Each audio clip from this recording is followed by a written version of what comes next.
কেউ যদি ইচ্ছাকৃতভাবে তার উপর ফরজ নামাজকে ছেড়ে দেয়, সে যেন আল্লাহ পাকের জিম্মেদারি থেকে মুক্ত হয়ে গেল। অন্য হাদিসে আছে, মান তারাকা সালাতান মুতাআম্মিদান ফাকাদ কাফার। কেউ যদি ইচ্ছা করে নামাজ ছেড়ে দেয়, সে ব্যক্তি কুফরি করবে বলে নাউজুবিল্লাহ। আমরা কি কুফরি করতে চাই নাকি ভাই? নামাজের কথা বলেছি, 5 ওয়াক্ত নামাজ কারা কারা পড়েন না হাত তুলেন এবার। আচ্ছা, লজ্জার কিছু নাই। এখন আমার সাথে তওবা করেন, আমার সাথে তওবা করেন, বলেন আস্তাগফিরুল্লাহ আল্লাযী লা ইলাহা ইল্লা হুয়াল হাইয়ুল কাইয়্যুম ওয়া আতুবু ইলাইহি। আল্লাহর কাছে সাক্ষী রেখে বলেন, আল্লাহ, আমি জীবনে যত রাকাত নামাজ ছেড়ে দিয়েছি এর জন্য আমাকে মাফ করবেন। ইনশাআল্লাহ আগামী জীবনে আমি বিনা ওজরে 1 ওয়াক্ত নামাজও বাদ দিব না ইনশাআল্লাহ। রাজি আছেন ইনশাআল্লাহ? বাস এই একটা নসিহত যদি আজকে আপনারা আমল করতে পারেন, ইনশাআল্লাহ আজকের মাহফিল সফল করা যাবে। আর বই কিনতে বললাম, 1 নাম্বার কোন বই বলেন? হিসনুল। আর কোন আলেমের নাম বলেছে? আল্লামা, জুড়ে বলেন। তার অনেকগুলো বই আছে, কেনার চেষ্টা করবেন তো ইনশাআল্লাহ। আল্লাহ পাক তৌফিক এনায়েত করুন, বলি আমিন। তাহলে আমরা সূরা যারিয়াতের 56 নম্বর আয়াতে কি শিখেছি ভাই? আল্লাহ রাব্বুল আলামিন আমাদেরকে সৃষ্টি করেছেন কেন? তার ইবাদত করার জন্য আছে। এখন আমাকে বলেন যে আল্লাহ পাকের ইবাদত করার জন্য আল্লাহ পাক এই দুনিয়াতে আমাদেরকে কত বছর সময় দিয়েছেন বলেন দেখি? সর্বোচ্চ কত হবে? সর্বোচ্চ 60, 70, 100 হতে পারে। এই তো। আমরা কি চিরস্থায়ী থাকবো এখানে না চলে যাব? আচ্ছা, দুনিয়ার জীবনটা তাহলে কি? আল্লাহ পাক বলছেন, আল্লাযী খালাকাল মাউতা ওয়াল হায়াতা লিয়াবলুয়াকুম আইয়ুকুম আহসানু আমালা। আল্লাহ পাক জীবন মৃত্যু সৃষ্টি করেছেন কেন? আল্লাহ পাক পরীক্ষা করার জন্য যে এই দুনিয়ার জীবনে আমলে কে শ্রেষ্ঠ, আমলে কে শ্রেষ্ঠ। দুনিয়ার জীবনে আসার উদ্দেশ্য পেয়েছি আল্লাহর ইবাদত করা। এখন পেলাম আল্লাহ জীবন মৃত্যু কেন সৃষ্টি করেছেন? আমলে পরীক্ষা করার জন্য যে কে শ্রেষ্ঠ হচ্ছে। আমাদের উদ্দেশ্য কি? আমাদের উদ্দেশ্য হচ্ছে পুলসিরাত পার হয়ে জান্নাতে যাওয়া। উদ্দেশ্য কি? পুলসিরাত পার হয়ে জান্নাতে যাওয়া। সূরা আলে ইমরানের 185 নম্বর আয়াতে আল্লাহ পাক বলেছেন, কুল্লু নাফসিন যায়িকাতুল মাউত। প্রত্যেকটা নফস মৃত্যুর স্বাদ গ্রহণ করবে। এরপর কিয়ামতের মাঠে তাদের আজর তাদেরকে পূর্ণ মাত্রায় বুঝিয়ে দেওয়া হবে। আল্লাহ পাক বলেন, ফামান যুহসিহা আনিন নারি ওয়া উদখিলাল জান্নাতা ফাকাদ ফাজ। ওই দিন যে ব্যক্তিকে জাহান্নাম থেকে বাঁচানো হবে এবং জান্নাতে প্রবেশ করানো হবে, সেই ব্যক্তি হচ্ছে সফল। কথা ঠিক কিনা? তাহলে উদ্দেশ্য পেলাম তো, আমাদের গন্তব্য পেলাম তো। আমাদের গন্তব্য কি তাহলে? জান্নাত। এখন এই দুনিয়ার জীবনে আমরা সর্বোচ্চ হয়তো 100 বছর বাঁচবো, আল্লাহ ভালো জানেন, তাই তো? এই দুনিয়ার জীবনের এই হায়াতের সবচেয়ে ইম্পর্টেন্ট টাইমটা কোনটা বলেন? সবচেয়ে ইম্পর্টেন্ট টাইম কোনটা? যৌবন কিনা? যৌবন কাকে বলে? যৌবন কাকে বলে? কত বছর থেকে কত বছর পর্যন্ত? 20 থেকে 40, বা 15 থেকে 40, বা 20 থেকে 50, এই তো? আচ্ছা, এই বয়সের মধ্যে কারা কারা আছেন হাত তুলুন। মাশাআল্লাহ, সবাই তো দেখে এই বয়স হাত নামান। এখন এই বয়স সম্পর্কে আগে 2টা হাদিস শোনেন, আমার দিকে তাকান, তারপরে আমি বলছি অবস্থা কি, করণীয় কি। আমি বলেছি যুবকদেরকে কিছু নসিহত করবো আজকে, নিয়াত করেছি, ঠিক আছে ভাই? আচ্ছা, যুবকদের সম্পর্কে প্রথম হাদিস, রাসূল সাল্লাল্লাহু আলাইহি ওয়াসাল্লাম বলেছেন, কিয়ামতের মাঠে মানুষ যখন উঠবে, আমরা উঠবো কিনা? আচ্ছা, নাকি উঠবো না? যারা আগুনে পুড়ে গেছে তারা উঠবে কিনা? যারা পানিতে ডুবে গেছে, যাদের লাশও খুঁজে পাওয়া যায় নাই, উঠবে কিনা? উঠবে। আচ্ছা, যখন মানুষ উঠবে তখন তাকে 5টা প্রশ্ন করা হবে। কয়টা ভাই? এই 5টা প্রশ্নের আগে সে তার পা সামনেও ফেলতে পারবে না, পিছনেও ফেলতে পারবে না। আমরা কি একটু চিন্তা করতে পারছি কত ভয়ঙ্কর হবে বিষয়টা? এই সামান্য গরমে আমাদের অবস্থা খারাপ, সূর্য সেদিন সামনে নিচে, আর মানুষ উঠে দাঁড়িয়ে আছে। তাদেরকে 5টা প্রশ্ন করা হবে। যতক্ষণ পর্যন্ত প্রশ্নের উত্তর দিতে পারছে না, সামনেও যেতে পারবে না, পিছনেও আসতে পারবে না, পা নড়াতে পারবে না। 1, তোমার পুরো জীবনটা তুমি কোন কাজে ব্যয় করেছো? উত্তর কি রেডি আছে আমাদের কাছে? আমরা কি বলতে পারবো, হ্যাঁ আল্লাহ, আমরা আমাদের পুরো জীবন তোমার ইবাদত করে কাটিয়েছি? 2, তোমার যৌবন স্পেশালি তুমি কোন কাজে ব্যয় করেছো? তোমার যৌবন তুমি স্পেশালি কোন কাজে ব্যয় করেছো? যুবকরা কি উত্তর দেওয়ার জন্য প্রস্তুত আছে যে আমাদের যৌবন আমরা আল্লাহর পথে কাটিয়েছি? সবাই কি বলতে পারবো? 3 নাম্বার, তোমার রিজিকের উৎস কি ছিল? কোন পথে সম্পদ অর্জন করেছো? 4 নাম্বার, কোন পথে সম্পদ ব্যয় করেছো? কোন কোন খাতে সম্পদ ব্যয় করেছো? আমরা কি আমাদের আয় এবং ব্যয়ের হিসাব দেওয়ার জন্য প্রস্তুত? 5, তোমাকে আমি যে জ্ঞান দিয়েছিলাম সেই জ্ঞান অনুযায়ী আমল করেছো কিনা? আল্লাহ পাক আমাকে আপনাদের সবাইকে তৌফিক দান করুন, জানা অনুযায়ী আমল করার তৌফিক দান করুন। এই 5টা প্রশ্নের মধ্যে যৌবনকাল ইম্পর্টেন্ট কিনা ভাই? গুরুত্বপূর্ণ কিনা? মাথায় রাখি। সামনে একটা হাদিস শোনো। রাসূল সাল্লাল্লাহু আলাইহি সাল্লাম বলছেন যে এই কিয়ামতের মাঠেই 7 শ্রেণীর মানুষকে আল্লাহ পাক বিশেষ মেহমানদারির ব্যবস্থা করবেন, আরশের ছায়ায় ছায়া দিবেন ইনশাআল্লাহ। কোথায় ছায়া দিবেন? ওই দিন এই ছায়া ছাড়া অন্য কোনো ছায়া থাকবে না। নবী সাল্লাল্লাহু আলাইহি ওয়াসাল্লাম বলেন তার মধ্যে প্রথম শ্রেণী হচ্ছে ইমামুন আদিল, ন্যায়পরায়ণ শাসক। ন্যায়পরায়ণ, আচ্ছা, ন্যায়পরায়ণ শাসকের একটা এক্সাম্পল দেই। মক্কার জাহেলি যুগে সাহাবীরা ঈমান নিয়ে এসেছেন, বাস তাদের উপর নির্মম নির্যাতন শুরু হয়ে গেছে। আবু জেহেল, আবু লাহাব, উতবা, শাইবা। তখন সাহাবীরা আল্লাহর রাসূলের কাছে এসে বলছেন, ইয়া রাসূলুল্লাহ, আপনি একটু বদদোয়া করেন, তাদের উপর বদদোয়া করেন, আমরা তো আর পারছি না। নবী সাল্লাল্লাহু আলাইহি ওয়াসাল্লাম বললেন, তোমরা মক্কা থেকে হিজরত করে হাবাসায় চলে যাও। কোথায়? হাবাসা। হাবাসা মানে হচ্ছে আবিসিনিয়া। আবিসিনিয়া মানে এখনকার ইথিওপিয়া, ইরিত্রিয়া। নাম শুনেছেন কি? বিশেষ কোচিং তো করছেন অনেকে। আফ্রিকা মহাদেশের একটা ছোট্ট দেশ ইরিত্রিয়া, ওখানে চলে যাও। তখন বলেছিলেন তিনি হাবাসায় চলে যাও। সাহাবীরা জিজ্ঞাসা করছেন হাবাসায় কেন? নবী সাল্লাল্লাহু আলাইহি ওয়াসাল্লাম বলেন সেখানে একজন খ্রিস্টান ন্যায়পরায়ণ শাসক আছেন যার রাজ্যে কেউ জুলুমের শিকার হয় না। কি বললাম বলেন তো? হাবাসা কে আছেন? একজন মুসলিম না খ্রিস্টান? খ্রিস্টান ন্যায়পরায়ণ শাসক আছেন যার রাজ্যে কেউ জুলুমের শিকার, মুসলমান নন এমন একজন শাসকের প্রশংসা করে আমাদের নবীজি বললেন তার রাজ্যে কেউ জুলুমের শিকার। সুবহানাল্লাহ। সাহাবীরা সেখানে হিজরত করলেন। নেতৃত্ব দিয়েছেন জাফর বিন আবি তালিব রাদিয়াল্লাহু আনহু। সেই সাহাবী বাদশা নাজাশী, তার নাম ছিল বাদশা নাজাশী, তার সামনে দাঁড়িয়ে সূরা মারিয়াম তেলাওয়াত করেছিলেন। ওই সূরা মারিয়ামে ইয়াহইয়া, যাকারিয়া, ঈসা, তার মা, এই গল্প ঘটনাগুলো আছে। এই সূরার তেলাওয়াত শুনে বাদশা নাজাশীর চোখ দিয়ে পানি পড়তে পড়তে দাড়ি ভিজে গিয়েছিল। সুবহানাল্লাহ। শেষে তিনি ঈমান নিয়ে আসেন, মুসলমান হন, আলহামদুলিল্লাহ। আমাদের নবীজি তার জানাজার নামাজ পড়েছিলেন। আমাদের নবীজি তার গায়েবানা জানাজার নামাজও পড়েছেন। বলেন সুবহানাল্লাহ। এখানে একটা পয়েন্ট খালি বলতে চাই, একজন অমুসলিম শাসক সম্পর্কে আমাদের নবীজি মন্তব্য করেছিলেন তার রাজ্যে কেউ জুলুমের শিকার হয় না। আর আজকের দিনে সারা বিশ্বের কোন কোন ক্ষেত্রে মুসলিম শাসকদের ব্যাপারেও এই কথা বলা যায় না যে তার রাজ্যে কেউ জুলুমের শিকার হয়। আল্লাহ পাক বলছেন আরশের ছায়া আমি ছায়া দিব 7 শ্রেণীর মানুষকে। কয় শ্রেণী? তার মধ্যে প্রথম শ্রেণী হচ্ছে ইমামুন আদিল, ন্যায়পরায়ণ শাসক। আল্লাহ পাক আমাদের সমস্ত শাসকদেরকে ন্যায়পরায়ণ হওয়ার তৌফিক দান।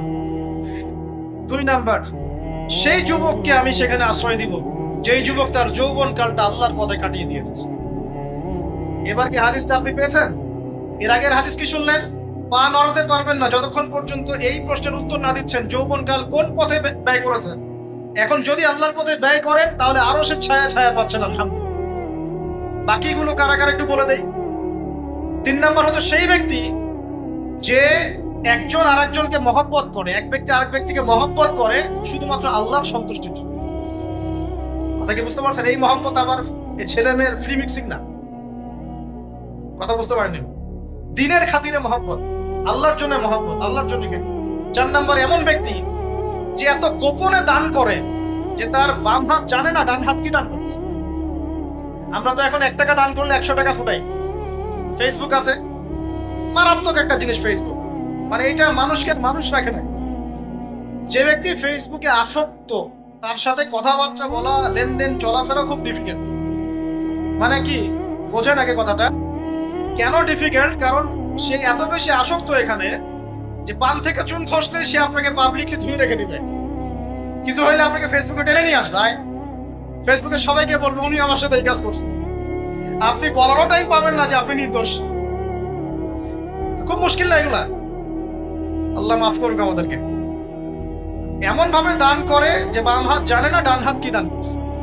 5 নম্বর এমন ব্যক্তি যে এটা যুবক, এটাও যুবক, যাকে কোনো সুন্দরী নারী আহ্বান করছে জিনার জন্য, সুন্দরী উচ্চ বংশের নারী, যে আসো আমার সাথে জিনা করো। ওই ইউসুফ আলাইহিস সালামের মতো, মনে আছে?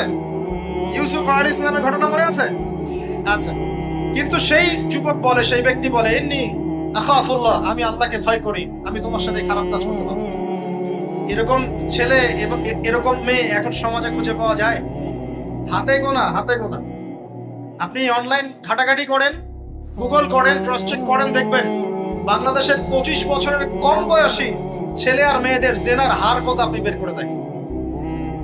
25 বছরের কম যে যুব সমাজ আমাদের সামনে আছে, তাদের মধ্যে কত পার্সেন্ট যুবক এখন পর্যন্ত ফিজিক্যাল সম্পর্ক করেনি কারোর সাথে, আপনি খুঁজে বের করতে পারবেন। শুধু ছেলেদের ক্ষেত্রে এটা নয়, মেয়েদের ক্ষেত্রেও আছে। এই যে অনার্স লাইফ পার করার আগেই বহু মেয়ে সতীত্ব নষ্ট করে ফেলছে, বহু ছেলে সতীত্ব নষ্ট করে ফেলছে। কথাগুলো কি রাগ করছেন? আমি আপনাদের ভাই এবং আমি আপনাদেরকে মহব্বত করি। আমরা জেনার পথে যাব না, আমরা হালাল সম্পর্কে থাকবো ইনশাআল্লাহ। যখন আপনি জেনায় চলে যাবেন, আপনার কলব থেকে আল্লাহ নূর নষ্ট হয়ে যাবে। এটা এমন একটা পাপ যেটা করার পর মানুষ আল্লাহর সামনে মাথা তুলে দাঁড়াতে পারে না, লজ্জায় চোখ নেমে যায়, ইবাদতে স্বাদ পায় না। যখন হারাম সম্পর্কে, ফ্রি মিক্সিং, এগুলোতে মানুষ থাকে, ইবাদতে মানুষ স্বাদ পায় না। দিনের পর দিন ইবাদত করে, মনোযোগ আসে না, মন লাগে না, চোখ দিয়ে একটু পানি বের হয় না, আল্লাহর জন্য কাঁদতে পারে না, কারণ মনের মধ্যে তো নূর নাই। আর যখন একটা মেয়ে বেপরদায় থাকে, অনেক ইবাদত করলেও তার এই বেপরদায় থাকার কারণে সমাজের বহু মানুষের চোখের জেনা হয়ে যায়। এতে করে ওই সব মানুষের পাপের ফল এই মেয়েটাকে ভোগ করতে হয়। এবং মানুষের চোখের বদনজর লাগে, ওই মেয়ে অসুস্থ হয়ে পড়ে মানসিকভাবে, শারীরিকভাবে। আমি আমাদের যুবক ভাই এবং যুবক বোনদেরকে রিকোয়েস্ট করব, আল্লাহর ওয়াস্তে চরিত্রটাকে পবিত্র রাখার চেষ্টা করুন। আল্লাহ পাক তৌফিক দান করুন। এই যুবককে আল্লাহ পাক আরশের ছায়া দিবেন, যে একটা মেয়েকে পেয়েও আল্লাহর ভয় তাকে ভোগ করে না। আল্লাহ পাক এরকম যুবক ঘরে ঘরে তৈরি করুন না। তাহলে কি করবেন ভাই? হালাল উপার্জনের ব্যবস্থা করবেন, ব্যাস সরাসরি বিয়ে করে ফেলবেন। পরিবারকে বোঝানোর চেষ্টা করবেন, না বুঝলে আন্দোলন শুরু করবেন যে আমি জেনা করতে চাই না, আমি বিয়ে করতে চাই, বিয়ে আমার দেওয়ানি লাগবে, এরকম। ব্যাস, তারপর দেখবেন বাপ মা কেমন করে বিয়ে না দেয়। আল্লাহ সাহায্য করবে ইনশাআল্লাহ। আল্লাহ আমাদের যুবক ভাইদেরকে চরিত্র হেফাজত করার স্বার্থে বিয়েকে সহজ করে দিন। আবার কাউরে নিয়ে পালায় যায় না, ওই কাজ করতে যায় না কিন্তু আবার, ঠিক আছে? কারণ এভাবে কোর্টে গিয়েও যদি একটা মেয়ে বিয়ে করে, এই বিয়ের জায়েজ না জায়েজ নিয়ে অনেক কথা আছে। অতএব এইসব ঝুঁকির মধ্যে যাবেন না, বাসায় বোঝানোর চেষ্টা করবেন।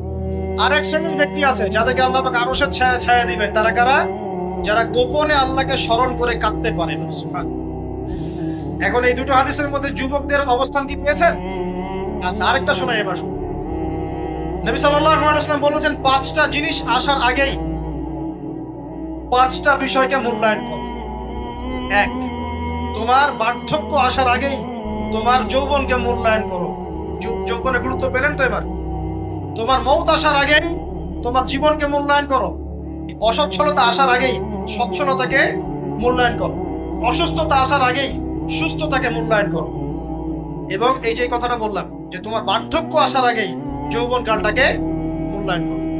এই হাদিসগুলোর মধ্যে আমরা সংক্ষিপ্ত পরিসরে যৌবন কালের গুরুত্ব পাচ্ছি কিনা ভাই?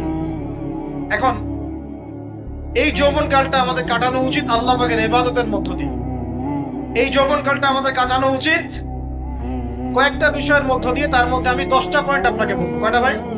10টা। 1, এই যৌবন কালে সবার আগে আমাদের কর্তব্য হচ্ছে দ্বীনের ইলম অর্জন করা। কি করা ভাই? দ্বীনের ইলম অর্জন বলতে আমি কি বোঝাচ্ছি? দ্বীনি ইলম অর্জন বলতে আপনাকে আমি বোঝাচ্ছি যে কমপক্ষে কোরআনটুকু তেলাওয়াত করতে শিখুন, হাদিসগুলো পড়তে শিখুন, ইসলামী বইপত্র পড়াশোনা করুন, পাশাপাশি জেনারেল সাবজেক্টগুলো পড়াশোনা করুন। এদিকে আপনি এগিয়ে যান, এদিকেও এগিয়ে যান, দুই দিকে আগাতে থাকেন। এর পাশাপাশি বরেণ্য ওলামায়ে কেরামদের সোহবতে থাকার চেষ্টা করেন। যারা রিনাউন্ড এবং বরেণ্য ওলামায়ে কেরাম, তাদের সোহবতে থাকার চেষ্টা করেন। ইলম অর্জনের অনেক ধাপ আছে। শুরু করেন কোরআন তেলাওয়াত দিয়ে, তারপরে আস্তে আস্তে হাদিসে যান, কোরআনের তাফসীরে যান, ইতিহাস পড়েন, ইসলামের ইতিহাস পড়েন, ইসলামিক অর্থনীতি পড়েন, রাসূলের জীবনী সিরাত পড়ে দেখেন, ইসলামিক ফিকহের বইগুলো পড়ে দেখেন। আস্তে আস্তে গ্র্যাজুয়ালি আপনি সামনে যান। এই সিলেবাসটা আপনি কোত্থেকে পাবেন? এই সিলেবাসটা দেখবেন প্রত্যেক জেলায় জেলায় বরেণ্য কওমি ওলামায়ে কেরাম আছেন না, তাদের সাথে পরামর্শ করবেন, আপনাকে সুন্দর সিলেবাস করে দিবে ইনশাআল্লাহ। এইভাবে আপনি পড়াশোনা করবেন এবং ওস্তাদের সাথে থেকে পড়াশোনা করবেন। একা একা সবকিছু করা যায়? একা একা সবকিছু করা যায় না। একটা সিলসিলা লাগে, একটা ওস্তাদের সোহবত লাগে নাকি? একা একা কি কোরআন সুন্নাহ সব বুঝে ফেলতে পারবেন আপনি? তাই মনে হয়? কখনোই না। অতএব বরেণ্য আলেমদের সোহবতও লাগবে, আবার আপনার চেষ্টাও লাগবে। আল্লাহ পাক তৌফিক দান করেন। এই যৌবনকালের প্রথম কাজ কি ভাই? ইলম অর্জন করা। 2 নাম্বার, এই যৌবনকালে আমরা যে পরিমাণ ফিজিক্যালি ফিট থাকি, শরীরে শক্তি থাকে, উদ্যম থাকে, আমাদের বয়সটা 40-50 হয়ে গেলে সেটা থাকবে না। থাকবে? অতএব এই যৌবনকালে বেশি বেশি ইবাদত করতে থাকেন, আল্লাহ পাক তৌফিক দেন। এই যৌবনকালে 5 ওয়াক্ত নামাজ তো পড়বেনই, এর পাশাপাশি নফল নামাজগুলো পড়ার চেষ্টা করবেন। এর পাশাপাশি আপনি চেষ্টা করবেন তাহাজ্জুদের ওয়াক্তে একটু নামাজ পড়ার জন্য, কমপক্ষে 2 রাকাত, কমপক্ষে 2 রাকাত, অ্যাটলিস্ট 2 রাকাত নামাজ তাহাজ্জুদের সময় পড়ার চেষ্টা করি। আল্লাহ আমাকে তৌফিক দেখ, আপনাদের সবাইকে তৌফিক দেন। ওই সময় আপনি যে দোয়াই করবেন আল্লাহর কাছে কবুল হবে ইনশাআল্লাহ। যে দোয়াই করবেন আল্লাহ কবুল করবেন ইনশাআল্লাহ। যদি আপনার রিজিকটা কি হয়? হালাল হয়। হারাম রিজিক দিয়ে ইবাদত কবুল হয়? হারাম রিজিকের দোয়া কবুল হয়? কবুল হয়। 3 নাম্বার, এই যৌবনকালে আমরা রাসূলের সুন্নতের উপর বেশি আমল করব ইনশাআল্লাহ। করা যাবে ইনশাআল্লাহ? তাহলে নিয়াত করতে পারি যে ইনশাআল্লাহ চেহারাগুলো পরিবর্তন হবে। চেহারা পরিবর্তন মানে কি? হ্যাঁ, রাখা যাবে না? এখনো গজায় নাই। প্রত্যেক সপ্তাহে আপনাকে নবীর সুন্নতের উপর এরকম করে কুরবানি এবং জবাই করতে কে বলেছে? নবী সাল্লাল্লাহু আলাইহি ওয়াসাল্লামের সুন্নতকে জবাই করাটা কি ভালো কাজ? হ্যাঁ বলেন তো। আমরা তো এমন অনেক নাপিত ভাইদেরকে চিনি যারা এই ধরনের বক্তব্যগুলো শুনে আলহামদুলিল্লাহ জীবন পরিবর্তন করেছেন। তার দোকানে লিখে দিয়েছেন এখানে চুল কাটা হয়, দাড়ি শেভ করা হয়। খুশি হন নাই? মুসলিমদের কথা বলছি, অমুসলিমদেরকে নিয়ে আমাদের চিন্তা নাই তো? চিন্তা আছে? একটা কথা মনে রাখবেন, একটু কথাটা মনের কান দিয়ে শোনেন। দাড়ি হচ্ছে একমাত্র ভিজিবল সুন্নত। দাড়ি হচ্ছে একমাত্র ভিজিবল সুন্নত। ভিজিবল মানে কি? যা দেখা যায়। দাড়ি একমাত্র ভিজিবল সুন্নত, দৃশ্যমান সুন্নত, যেটা নিয়ে আপনি আমি কবরে যাবো ইনশাআল্লাহ। আর কোন সাইন দেখে বোঝার বুদ্ধি নাই এই ব্যক্তি কত বড় মুসলিম, কত বড় সুন্নতের পাবন ছিল। খালি কপালের সেজদার দাগ আর চেহারার দাড়ি বাকি থাকবে। কথা বুঝতে পারছেন ভাই? নিয়াত করা যায় একটু দাড়ি ছেড়ে দিব, নাকি দাড়ি রাখলে চাকরি পাবেন না? দাড়ি রাখলে মেয়ে দিবে না নাকি? যে মেয়ে দাড়ি রাখলে বিয়ে করতে চায় না তাকে বিয়ে করারও দরকার নাই। আর দাড়ি রাখলে যে চাকরি আপনাকে ছাড়তে হয়, ওই চাকরিও করার দরকার। চাকরির মধ্যে সব রিজিক আপনার মনে হয়? রিজিকের সবচেয়ে বড় অংশ আছে কিসের মধ্যে? বিজনেসের মধ্যে। যারা বিজনেস করে তাদের আন্ডারেই লক্ষ লক্ষ মানুষ চাকরি করে। বাংলাদেশে যে ইকোনমিক সিস্টেম, এই ইকোনমিক সিস্টেমের মূলে কারা জানেন? ব্যবসায়ীরা। কারা? বড় বড় ব্যবসায়ীরা। এমন অনেক ব্যবসায়ী আছেন যাদের একজনের যাকাতের টাকা দিয়ে একটা গ্রামের মানুষকে খাওয়ানো যায়। বিশ্বাস করছেন? ইকোনমিক তো আমার সাবজেক্ট, আমরা পড়েছি, পড়াশোনা করেন, দেখেন। বিজনেস, এরপরে আছে ক্রিয়েটিভ কোনো প্রজেক্ট, এমন কোনো প্রজেক্ট যেটা এখন পর্যন্ত কেউ লঞ্চ করে নাই। এখন অনলাইনে অনেকে আয় করেন না, আজকে থেকে 20 বছর আগে মানুষ এটা করেছিল। এখন অনেক মানুষ বাহির থেকে পড়াশোনা করে দেশে এসে যে ডেইরি প্রজেক্ট করছে, পোল্ট্রি করছে, নতুন নতুন অনেক প্রজেক্ট করছে না? কৃষিভিত্তিক অনেক কাজ করছে। তারা কি সচ্ছল না? আমি একজন ভাইয়ের কথা জানি, যিনি আলহামদুলিল্লাহ আল্লাহর এই অধম বান্দার ওয়াজ শুনে সুদের চাকরি ছেড়ে দিয়েছেন। চাকরি ছেড়ে দিয়ে তিনি চায়ের বিজনেস শুরু করেন, চায়ের বিজনেস। তো ইদানিং জানলাম তিনি এখন মানুষকে টাকা ধার দেন। মাশাআল্লাহ, তিনি এখন মানুষকে টাকা ধার দেন চায়ের ব্যবসা করেই। আর আমাকে তো এখনো মানুষের কাছে হাত পাততে হচ্ছে। কথা বুঝতে পারেন নাই? আল্লাহ পাক তাকে সুদ ছেড়ে দেওয়ার জন্য সচ্ছল করে দিয়েছেন, এই ওসিলা দিয়েই তিনি সচ্ছল হয়েছেন। আলহামদুলিল্লাহ। রিজিক কার হাতে? এটা বিশ্বাস করেন, রিজিক আল্লাহর হাতেই। আল্লাহ পাক চাইলে আপনাকে বেহিসাব রিজিক দিবেন ইনশাআল্লাহ। অতএব সুন্নতকে বিসর্জন দিয়ে নয়, সুন্নতে থাকেন, আল্লাহ পথ খুলে দিবেন ইনশাআল্লাহ। আল্লাহ পাক তৌফিক দান। যুবক ভাইদেরকে বলছিলাম, তাহলে প্রথম কাজ আমাদের ইলম অর্জন করা, তারপরে কি ভাই?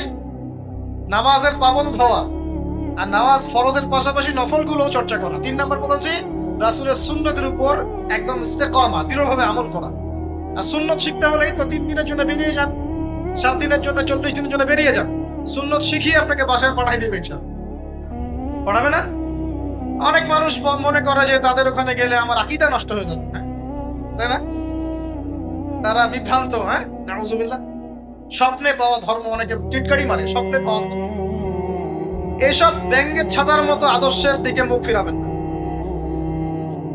মাকবুল জামা, যেগুলো মাকবুল জামা, ক্লাসিক্যাল ইসলামের মধ্যে থাকেন, আপনি বিভ্রান্ত হবেন না। তারা আপনাকে কখনো খারাপ কাজে আদেশ করেছে?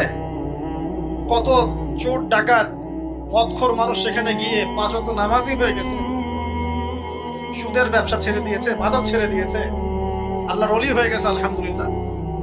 তো আপনাকে তারা সুন্নত শিখিয়ে বাসায় পাঠিয়ে দিবে। এছাড়া আপনি অন্যভাবে শিখতে চাইলে শিখবেন, সমস্যা কি? যদি মাদ্রাসায় পড়ার তৌফিক থাকে তাহলে পড়বেন। সবাই কি মাদ্রাসায় পড়ার তৌফিক পাবে? পাবে না। নিঃসন্দেহে কিছু মানুষ তৌফিক পাবে, কিছু মানুষ হয়তো পাবে না। যারা পাবে না তারা দিন শিখবে কিভাবে? এভাবেই তো শিখবে। সুন্নতের উপর আমল করতে হবে, এটা সবচেয়ে বড় কথা। আল্লাহ পাক আমাদের সবাইকে সুন্নাহর উপর আমল করার তৌফিক দান। 4 নাম্বার ভাই, যৌবনকালে আমরা আমাদের সময়গুলোকে মূল্যায়ন করবো ইনশাআল্লাহ। কথা বুঝতে পারছি ভাই? সময় মূল্যায়ন কেমন? আপনার দিন রাতের একটা রুটিন থাকবে, এলোমেলো লাইফ লিড করবেন না। এই যে আমরা, আল্লাহ মাফ করুক, আমরা এখন 3টায় 2টায় 4টায় ঘুমাই, 12টা 1টা 2টায় উঠি, নাউজুবিল্লাহ। এতে করে কি আমাদের রুটিন লাইফটা ঠিক আছে? আমাদের খাওয়ার ঠিক নাই, আমাদের ঘুমের ঠিক নাই, আমাদের মানে খাবারের যে অভ্যাস, খাদ্যাভ্যাসে ঠিক নাই। আমরা একটু খেলাধুলা আগে করতাম, সেটাও এখন করি না। সারাদিন ফোন নিয়ে বসে থাকি, আর এই যে ইউটিউব ফেসবুকে বসে থাকি। গোল হয়ে বসে লুডো খেলে। গোল হয়ে কি করে? লুডো খেলে, অনলাইনে গেমস খেলে, অনলাইনে পাবজি খেলে, ফ্রি ফায়ার খেলে। আগে তো তাও ছেলে পেলে একটু ফুটবল খেলতো, ক্রিকেট খেলতো, আমরাও তো খেলেছি। ওই সময় তাও আলহামদুলিল্লাহ আমাদের ফিজিক্যাল ফিটনেস অনেক ভালো ছিল। এখন ওগুলো বাদ দিয়ে যে মানুষ পর্নোগ্রাফি দেখছে, লুডো খেলছে, পাবজি খেলছে, ফ্রি ফায়ার খেলছে, সারাদিন অনলাইনে বসে অথর্বর মতো বসে আছে, এটা কি ভালো হচ্ছে? এজন্য অ্যাটলিস্ট ফজরের নামাজ পড়ে, জিকির আজগার করে, পড়াশোনা করে, আধা ঘন্টা 1 ঘন্টা খেলাধুলা করতে কি সমস্যা? একটু ফুটবল খেলেন, দৌড়াদৌড়ি করেন, জগিং করেন, একটু ব্যায়াম করেন। আল্লাহ পাক আপনাদের যৌবনে বরকত দান করুন, আমিন। এই কাজগুলো করতে হবে কিনা? ভালো না খারাপ? করেন।